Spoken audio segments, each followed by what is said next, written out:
Welcome to NC Political Tea, the show where North Carolina's political scene gets served piping hot, grassroots style. We're here to shake up the status quo with unapologetically conservative takes and a whole lot of Southern charm. From the halls of Congress to under the dome, we're exposing the deals, the drama, and the dirt that the mainstream media won't touch.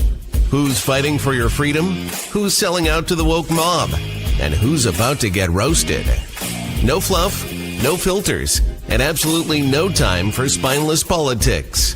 Just bold Republican commentary, sharp analysis, and enough sass to make the left squirm. So grab your sweet tea or something stronger, and let's dive into the hottest headlines and juiciest scandals rocking the Tar Heel State. This is NC Political Tea, where the truth always gets served.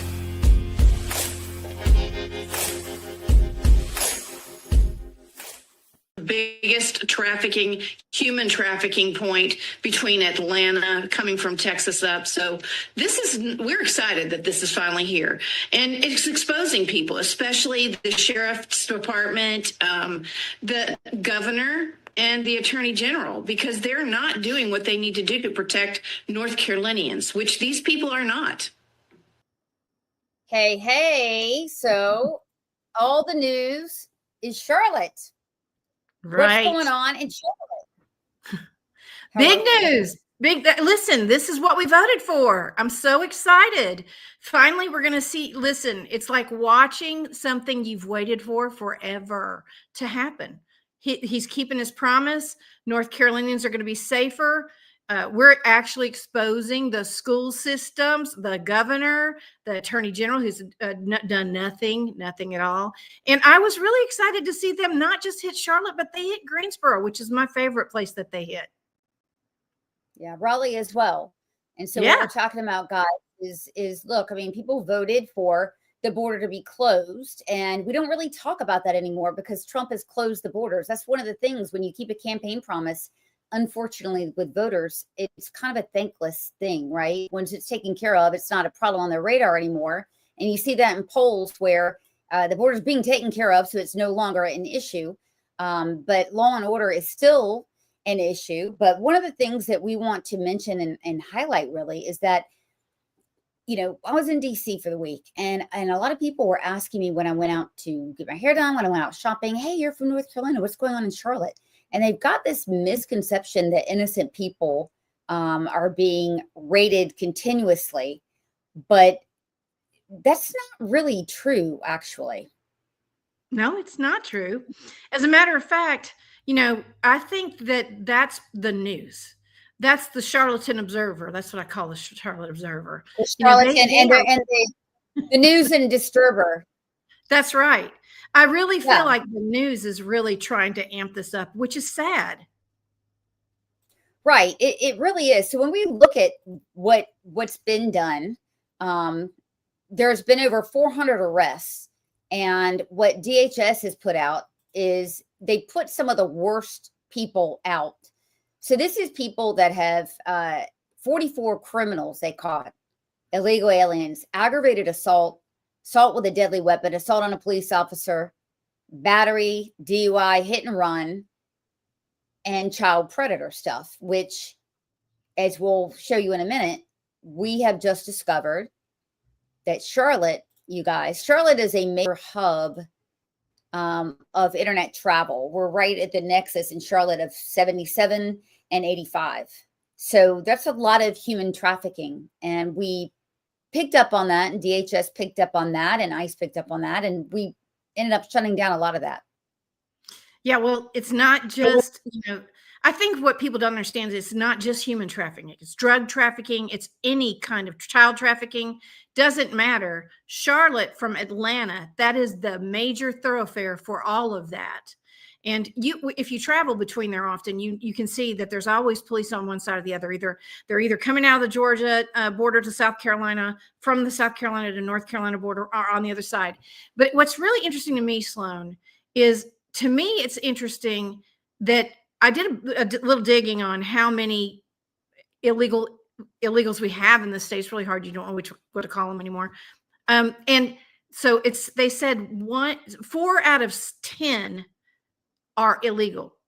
4 out of 10 people. Wait, 4 out of 10 people living here, 4 out of 10 people that are in schools, 4 out of 10. 4 out of 10 Hispanics, because that's the largest predominant population of illegals in North Carolina.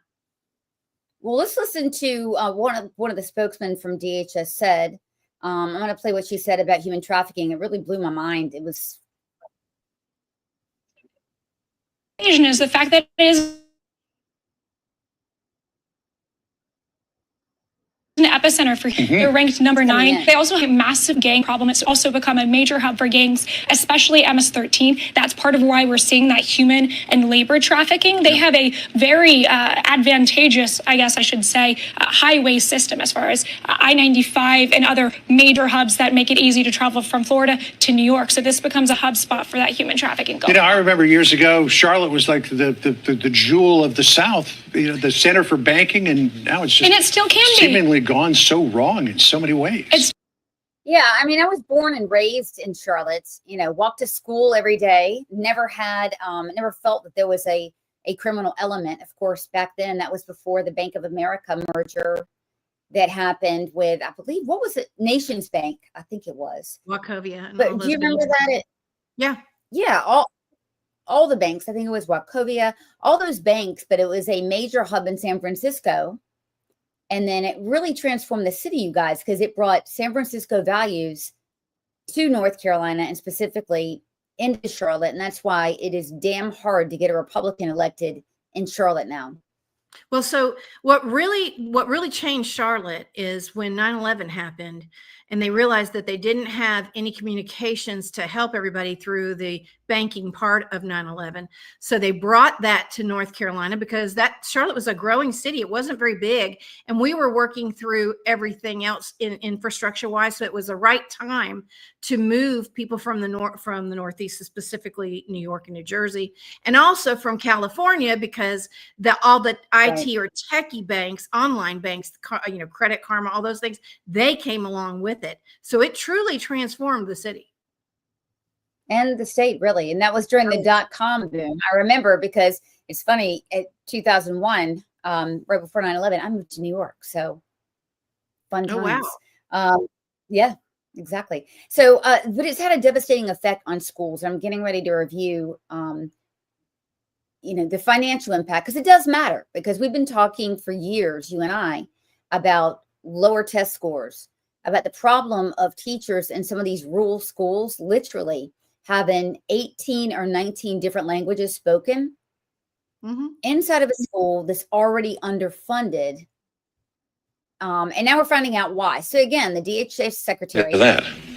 Well, Stuart, first of all, there's been no time during the Trump administration that there has ever been an operation conducted on a school. So that's just the facts for you. The media doesn't want to tell you that, and neither do these activists. But let's also point to the facts where 20% of some of the largest school districts in Charlotte, in the United States, really, 20% of these students are not showing up. And that's a large indicator that they are likely in this country illegally. And keep in mind, these Americans. Okay, so let's put this in perspective. The 15th largest school system is Mecklenburg County. Okay, so if in the 15th largest school system, 20% of the students, let's just take her at face value, 20% of the students are from illegal immigrants, right? This isn't the children's fault at all, but this is the way it is. So you've got that, number one. Number two, our Democratic elected superintendent of the state makes a policy that says, hey, truancy, a student can be truant perpetually if they want to, but that cannot be the reason that they fail out of school. So it's a weird position, though, Sloan, because he makes the statement and policy that they don't have to be in school. And if they don't go to school, then they're not allowed to fail for that. But parents still are on the hook for truancy because that law didn't change. Okay, but you have, if we're talking about human trafficking, and we're talking about just 20% don't show up, right? They're not going to be penalized. There's no real way by which the localities and the officials there can tell really whether or not they're being trafficked, right? Because a lot of children are being trafficked, and they're counted in the state as something called McKinney-Vento, and that means they're counted as homeless. So when we go into the accounts, when I've tried to report on this, I cannot ascertain who is actually a homeless child, right? And who is a child of an illegal immigrant. So do you see when it comes to human trafficking is one issue. Another issue is the scores in North Carolina, not unlike a lot of other places, but they plummeted. And since COVID, but even before. Correct. Some would attribute that to Common Core being instituted in our state in 2012. There is a precipitous drop after that. So that's one factor. But another factor could be, it looks like it is, an influx of illegals. That's right, because it takes a lot of resources to deal with them. I think you told me one time the budgeting in a school system was outrageous for a student that didn't speak English, and how much resource it takes away. Three times the amount of money. 3 times the amount of money than an English-speaking student here. And because also the Medicaid services. So Medicaid services are all done in school. So every school is a medical home, is what they call it. And so they can do direct billing from an elementary school right to Medicaid. So didn't we also talk about, I don't remember if we talked about this or not, but a lot of these children are put in what special needs classes. That's what they assign them as if they don't speak English. So so that takes an additional resource, because those resources are headcount funded differently. Well, that's Title I funding also. Okay. So I don't mean to overcomplicate it for you guys, but the feds actually, it's a money-making grift, if you will, from schools, for schools. Here's why. If you can count a child as a Title I student or a learning differences, right? Some children are put into those programs and may not actually need the services, but man, oh man, do the school systems make money off of that. So, you know, a lot of these things can be, probably are, incentivized by the federal government themselves. And I had the opportunity to meet with Byron Donald's wife, Erica, who told me all about how that works. And that even though you just probably read yesterday that the Department of Ed, they're really working honestly to close it. Yeah. That Title I funding for the children that really need it will actually be there, won't be touched at all. Oh, that's sad. Well, actually, no. I mean, there are children that actually need, on the one hand, there are children that actually need it, especially those with profound learning differences, right? Who actually need the money. And it probably scares the hell out of them because, to be honest with you, a lot of families don't have the money to cope with that. So the public school is a good place for that. But at the same time, we need auditing. Yeah. Based on this report. Yeah. Well, and I don't know how it is in Charlotte, but it appears to be a statewide thing. I don't know. I'm not going to claim that it is, but here principals are incentivized to have kids in their seats for attendance. And when they don't show up, they lose money in their bonus. Right. And I think it's the first 31 days of the year. And then guess what? It doesn't matter. So really? The ADM is a head count, right? So they want to have full attendance then, and then it drops off. I don't quote me on the 31 days, but there's a finite amount of time that there has to be a seat count. And then that's considered the predictive analysis, the predictive number. Yeah, you're right. But there's a real cost. So when we're talking about affordability, the number one way to stop affordability, listen to me, cut government spending. We don't hear enough people talk about that. Cut government spending. It helps affordability. This chart is very instructive, and it is from our friends at care.org. Care.org, right? And they do a lot of great public policy on how the effect of illegal immigrants on voting. Speaking of voting, that's another part of this.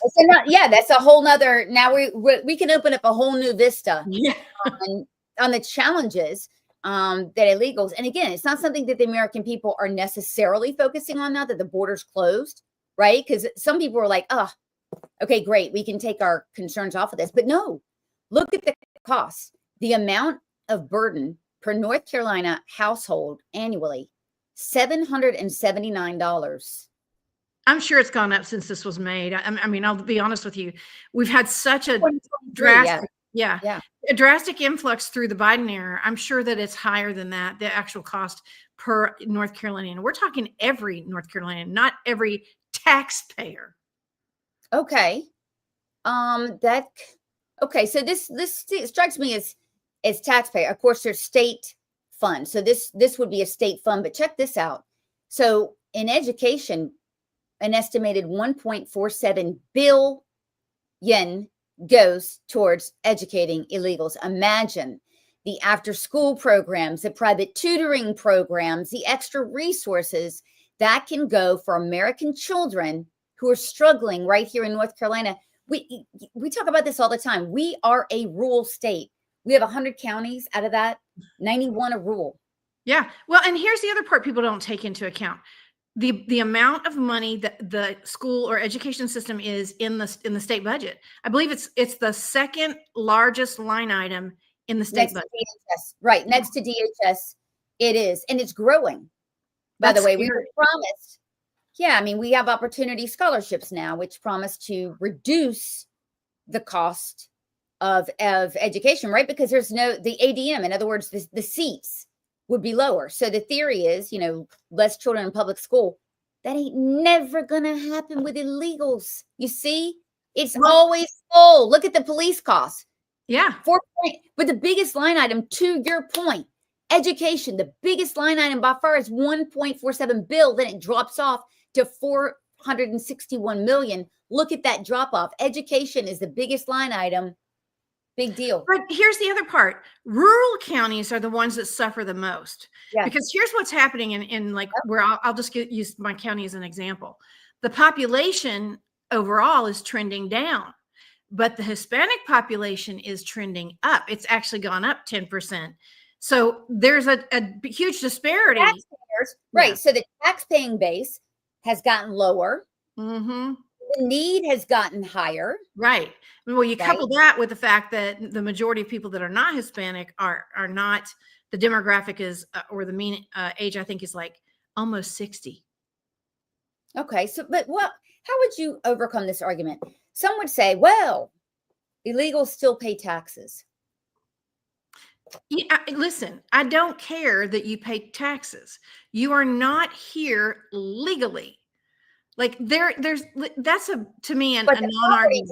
Taxes, right. That's the lion's share of the educational fund, right? And the property taxes. So those taxes are the kind that are not being paid, are not supporting the infrastructure of the municipalities as well as the education.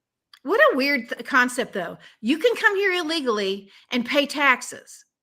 Think about that. If you can come here illegally and pay taxes, why haven't we found you? Yeah, this whole thing, like I said, it's a grip. But in Charlotte, I think what's making the news probably the most are the outrageous protests. I'm going to put up some of these.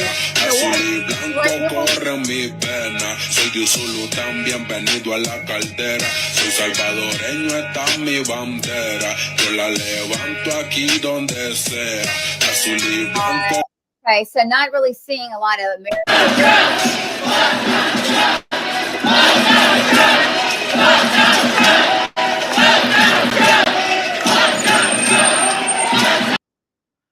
And again, it blows my mind to see Black Americans protesting against immigration reform. I really didn't see a lot there. It's usually the white liberal women, I know, but in that crowd there was, and the thing that really, we've watched the people in Chicago and other cities that realize that the benefits are being taken from them. Oh, definitely. Definitely. And I think in rural North Carolina, they realize that a lot more than in Charlotte. Right. And don't forget, these are professional networks that we're going to get to the bottom of them. They're 501c3s. I'll tell you about 501c3 laws. You're not, as a 501c3, allowed to do things that are in violation of the law. So I think that if you're hiding illegals, or broadcasting illegals, right? I think there probably could be a case to be made that you need to have your IRS status challenged because you're in direct violation of law. But it's a pain in the ass to file an IRS complaint. They have to investigate it, et cetera. So we need a state law that makes it easier to stop this crap. You know who might help us with that? There's a guy named Luke Farley. He might help us with that. And, you know, I also want to say, because you're talking about this, I pulled an awful lot of video and just plain old X posts from Simbra NC yesterday out of Greensboro, who was in every city that had Border Patrol in it. They were in Durham, they were in Greensboro, they were in Charlotte. And they were obviously broadcasting where all the Border Patrol people are. So I just put up their headquarters address and phone number because I figured two could play that game. Yeah, I mean, they're allowed to protest, but they're not allowed to be violent, right? Or organize Or any out ICE locations. Probably not. Which they were doing. Yeah, probably not. And so we need to look into, by the way, that organization, SIMBRE, they're heavily funded by Z. Smith Reynolds. We have gone on and Tides. Mm-hmm. Those are the two largest. I looked them up. I got in detail. Yeah. To, I would argue, undermine democracy. But you know who's in big support of this? This is the head of North Carolina Democrats. This is an NC Democrat chair. Her name is Anderson Clayton. And she had the nerve to put this post up today, not realizing she was talking about her own sides. She brings up the KKK, which the Democrats invented. I mean, if you know history, particularly North Carolina history, you know the history of Josephus Daniels, who owned the Raleigh News and Observer. So that, in fact, the Daniels family owned it until recently. But the sole purpose of that newspaper, by the way, was to propagate KKK ideology. So, little history lesson for you. And they were a party, the Democrats. I just still cannot get over she put that up this morning. It made my day. I was like, gosh, I realized I knew she was dumb, but she's really stupid. She's not, yeah. I mean, and she's also put up several times, and I quote, "Fuck you." To Border Patrol. Okay. Well, there's a lot of things that are unbecoming of people that are elected and in political parties. So I'm at a loss for throwing stones at this point. But you did mention Luke Farley, who's our labor commissioner. Love the guy. I think Dave Bullock could probably help as well. He's our state auditor. Love Dave. Think he's doing a fabulous job. I think he got a big boost this week from Border Patrol for a couple of reasons. One, it's interesting that the timing, we got a midweek update of a surge of Republican voters, and Dave is in charge of the North Carolina State Election Board. Now, were those a surge of people that went and registered to vote, or a drop in Democrat voters? Oh. We can't tell. I can't tell which way. Well, I didn't look at the Democrats' stats, but the Republican rise quickly could be one of two things. It could be maybe they're auditing the rolls, or the truth is people are just tired of this. Well, I mean, I think we're a long way from being able to count our chickens in terms of two things. A statewide race I'm very worried about. We'll talk about that in a minute. I mean, there's two races nationally that are on the bubble for the Senate. That's obviously this seat where our candidate is Whatley versus Cooper, and in Maine, Susan Collins. So those are the two that are on the bubble. And so we really need to be, we need to cheer about Republicans being, surging, but be very realistic about what's going on. Have you seen the poll have you seen Don Brown, who has almost no money, is at the neck and neck with Whatley, who's got bazillions from the RNC. Really? Yeah, they're neck and neck right now. Who conducted the poll? I didn't really listen. I saw that yesterday morning, and I haven't had a chance to dig into it. I will, but it's been propagated across the politicos in North Carolina more than once. And I would say too, Okay. Roy probably took a hit. Roy Cooper, the monster, he probably took a hit today because Auditor Dave, whom we were just talking about, put out just a scathing audit on how Roy Cooper and his appointed regime handled Hurricanes Matthew and Florence. When did Hurricane Matthew happen? I want to say that was like 7 years ago. 8 years ago. Yeah, right. And so, right. So when you have disaster mismanagement stacked on top of which we do, and it's not uncommon with democratic regimes, money not even being spent or dispersed. Remember that was a brouhaha about 5 years ago. I don't even know if it's resolved, but it does take an auditor like Dave, who's, I think he's universally popular. This Really. This one kind of goes in line with the dunce cap we saw before. Yeah, I don't think I got, hold on, wait a minute. I think I did. Wait a second. No, I didn't. I didn't get actually what the outcome of this was, but tell me the gist of what this audit showed, because it's a big deal. Okay, so first of all, the Democrats in North Carolina are screaming about Medicaid. They've been screaming about it because the Republicans in the legislature cut about $300 million, roughly. They just basically said, we basically cut out expansion without doing it. So the governor said, we're going to have a special session. And the Republicans said, no, we're not. So the Democrats showed up, and it was very timely. They showed up yesterday, and Auditor Dave, the same day they show up to whine at the legislature about Medicaid not being funded, puts out a scathing audit showing that, in fact, DHHS or DHSS or whatever you call them, that they actually have the funds because they have full-time head count that is allotted, that they've apportioned the funding for, that they haven't released. And it's But almost they haven't spent the money. They haven't spent the money either. right. So this is a bit, I mean, I can't, is it maybe actually cruel if they have the money and they're not spending it on what they need to spend it on? Well, what do you have? Why would you have that many head counts if you don't have them filled? And it's November. Yeah. Realistically.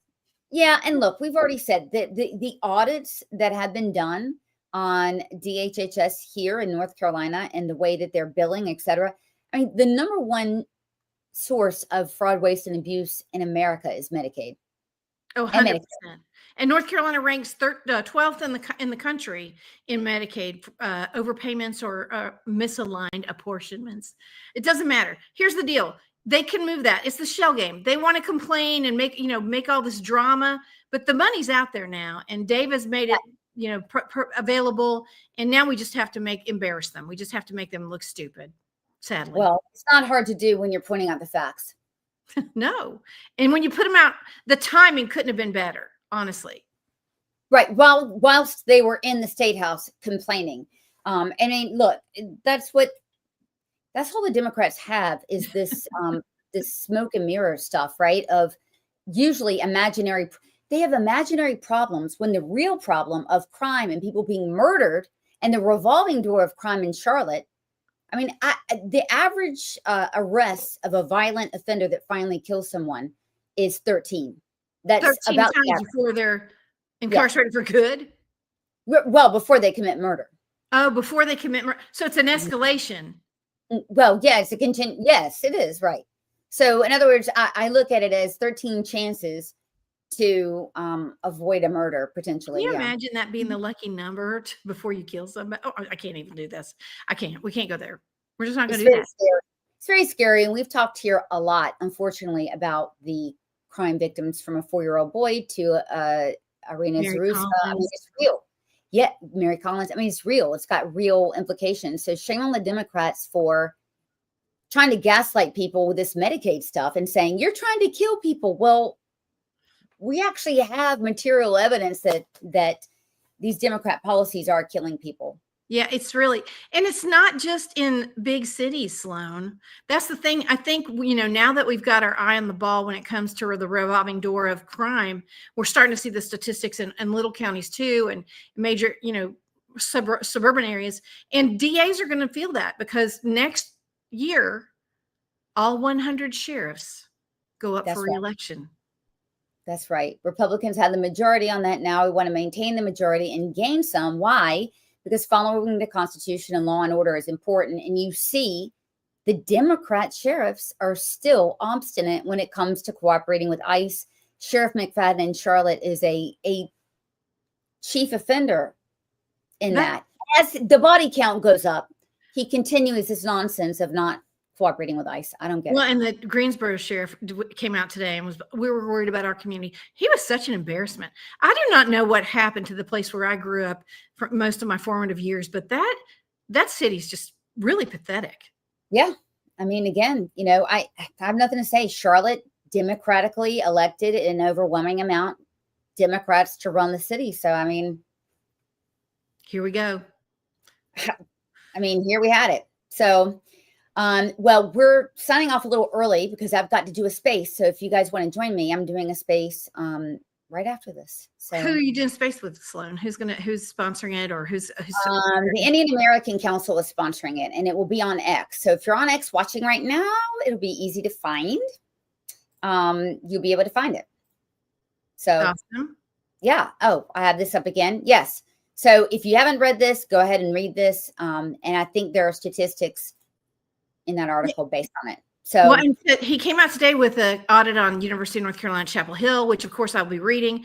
I don't know why, but I get excited now when I get an email from the auditor's office, which he's dropping every day, new audit material. So if you do not sign up for Auditor Dave's email, you are really missing out.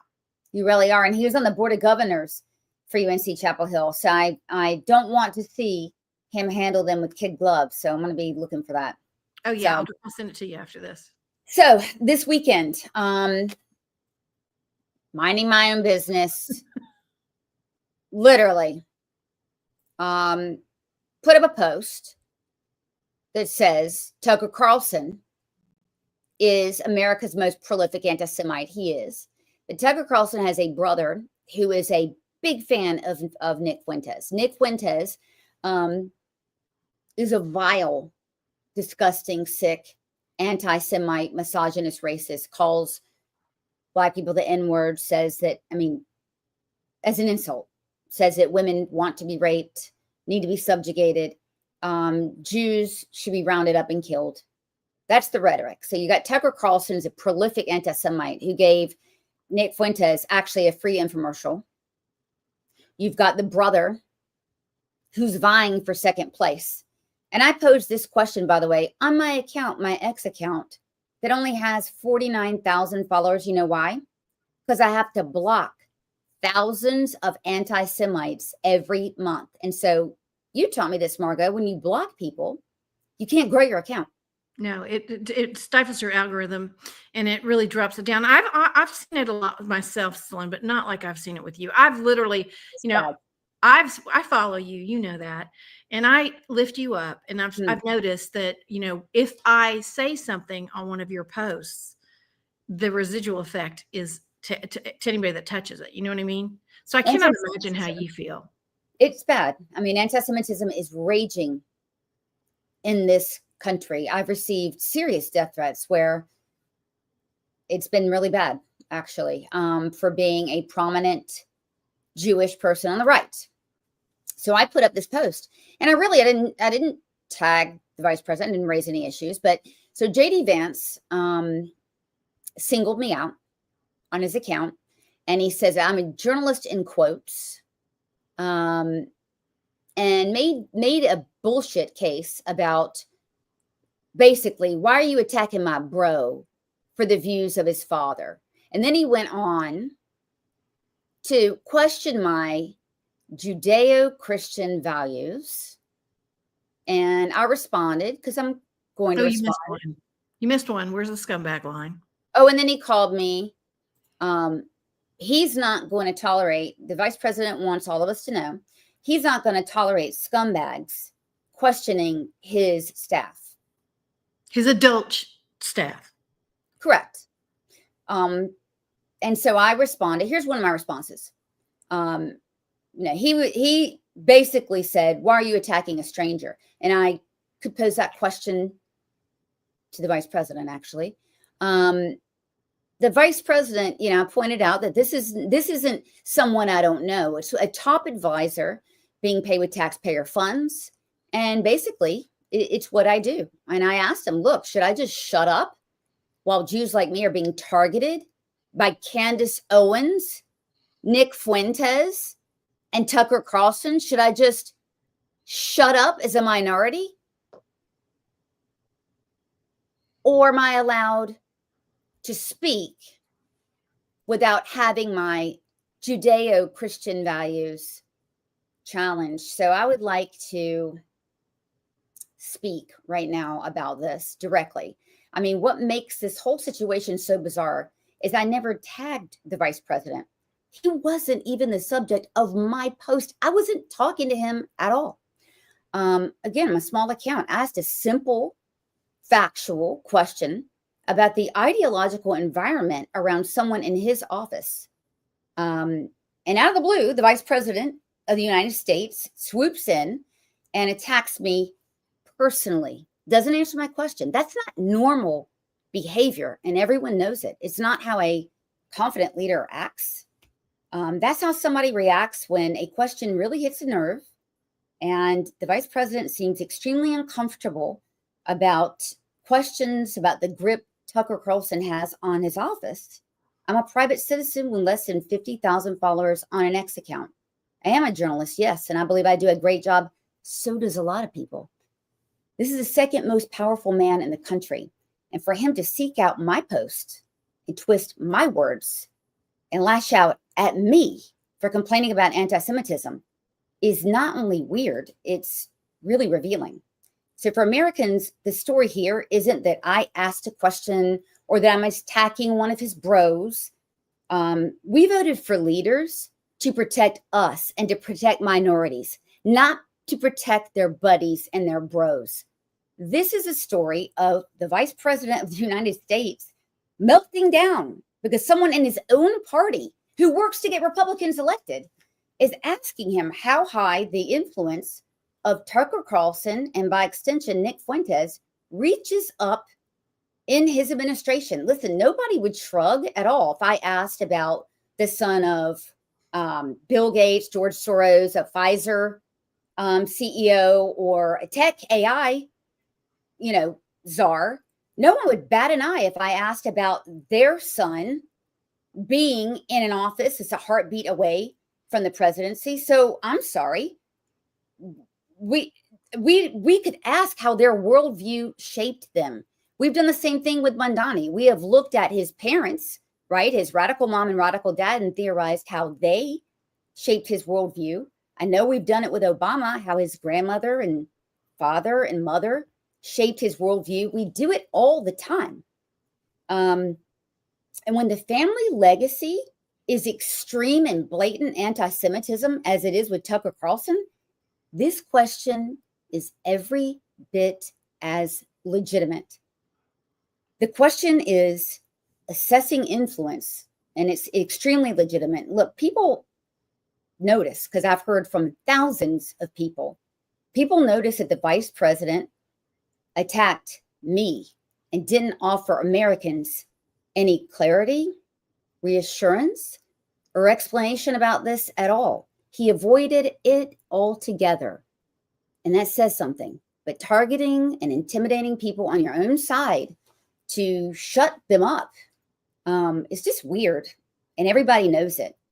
As someone who dedicates my life to getting Republicans elected here in North Carolina, I'm scared. I'm scared about the message that this sends out to voters in our base and others. I mean, I'm worried about how women voters may react to the VP picking someone out and calling him a scumbag. I'm worried about other voters who are going to hear about Nick Fuentes and what he has been saying, and Tucker Carlson, and relating that to any Republican, actually. I was up in DC this week and I met with key evangelical figures. They are incensed about the attack that Tucker Carlson and Fuentes and Candace Owens have made on Christianity. They take it as a personal affront. They're furious. I'm worried about what evangelicals are going to think. Because when you don't answer a question and you attack the person saying it, sometimes untrue stuff can come in and fill the void. I'm obviously worried about female voters. We need to pick up the pace on them. I'm worried about Jewish voters. I'm worried about Christian voters. I mean, and let me finish. The president's instincts wasn't to explain his hire or to make us feel comfortable. And importantly, it wasn't to distance himself at all from Tucker Carlson or Nick Fuentes. His instinct was to smear and silence a Jewish woman asking a question, not tagging him, on my X account, ignoring my question or a calm denial. That would have closed the case. That would have closed the story, be the end of it. But what the vice president did here is he opened this question wider. And I want to say this, and I'm going to end it here. Mr. Vice President, if you're watching tonight, and I think you or your aides might be, I want you to know that I know your attack had nothing to do with me. It has everything to do with questions that you don't want to answer, and calling me a scumbag journalist and questioning my heritage and my morals and my integrity won't make these questions go away. They just raise other questions.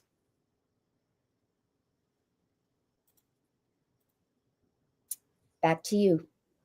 Well, listen, I'm deeply disappointed in a person who I vacillated very, very much from. You know, in the beginning, he called Trump all kinds of names, which was deeply disappointing. I believe he called Trump Hitler. I believe he might be. He did call him Hitler. But listen, he's from Appalachia, and he wrote this book, which I thought was a brilliant book because it really does represent a lot of the culture where I live. My grandma was not like his, because I tell you right now, if she would have heard somebody male call a woman a scumbag, it would have been bad for him. And I have to say, it's really changed my perspective. First of all, I didn't know that Buckley Carlson worked for Tucker. How would I know that? And so he elevated that on his own. That wasn't a very good move. And secondly, I don't care whether Buckley picks his nose. I do care that you go after a journalist that you do not even understand what she's contributed to help you and other journalists. Because when your wife was standing next to Peyton McNabb, you can thank Sloan for that. Sloan is the one I gave the footage to, and she got it to Megyn Kelly, Jesse Waters, the Daily Mail. But you know, you want to broad brush her. And by the way, I just want to say this, as a mother, Sloan has kids. How do you think they feel? Being raised Republican, Jewish, very good kids, very good looking kids too. How do you think they feel now? How would your kids feel if, let's say, Putin called your kids or called you or your wife a derogatory term that had nothing to do with the post she made? And I just have to say this. I really have never been a big Marco Rubio fan. And I don't give a shit what you think about what I say, but I'm liking him a lot more than I used to. And I'm an Appalachian girl. So I stand with you, Sloan. I have stood with you. I don't always agree with what you say. That's not, that's what makes us individuals. But you're not going to talk about a mother who has put their children first, who has been at the NCGOP and had death threats to have a bodyguard. No, you're not doing that. You're not. Thank you. Thank you for that. I'm not going anywhere. I know who I am. Everyone knows who I am. And if anything, like I just said, I'm very disappointed. I think this has elevated the issue and exposed a lot more. And these are questions that I'm sure will come up in the future. But I will close this out tonight by saying we cannot afford to have this country in the hands of Democrats. We can't afford to do it. We can't afford for, normie voters, which there are so many that are going to vote. We need them to vote in the midterms. We cannot afford for them to believe that we are under the grips of Tucker Carlson, Candace Owens, and Nick Fuentes, the most hateful, disgusting bigots in our country. We've got to put this to rest. Mr. Vice President, you have a chance to do that, and you need to do that. So thank you very much for tuning in, everyone. Join our space. Margot will be here Tuesday. We will not be here Thursday because It'll be Thanksgiving. already. Thanksgiving already. So if you haven't ordered your turkey, we order ours pre-made, but if you haven't gotten it, you better get it now. I'm going out to eat. I'm not doing all that. For you. All right. We'll see you. Good night, guys. Bye-bye. That's a wrap on today's NC Political Tea. We hope you're leaving sharper, spicier, and ready to take on the political craziness in the Tar Heel State. If you loved what you heard, or even if it made you mad, don't forget to subscribe, leave a review, and share this show with your friends, family, and that one coworker who just needs the truth. Follow us on social media to stay in the loop and get your daily dose of conservative fire. And remember, here in North Carolina, the grassroots grows stronger when we stand together. Until next time, keep the faith, keep up the fight, and don't let the left water down your tea. This is NC Political Tea, where we spill it like it is.